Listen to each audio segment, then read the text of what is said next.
সর্বোপরি আমি এই সরকারকে, এই অন্তর্বর্তীকালীন সরকারকে বলব, আপনারা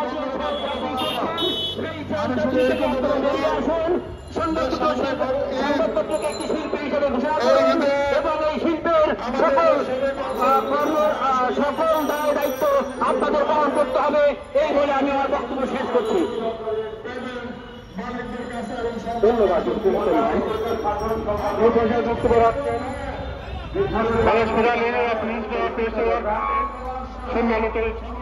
জাহাঙ্গীর আলম উপস্থিত আছেন কৃষক দলের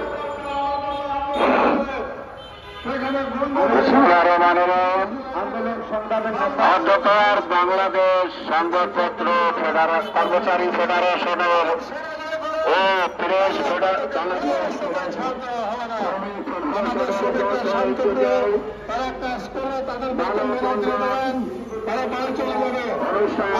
বিকল্প কিছু হয় তাহলে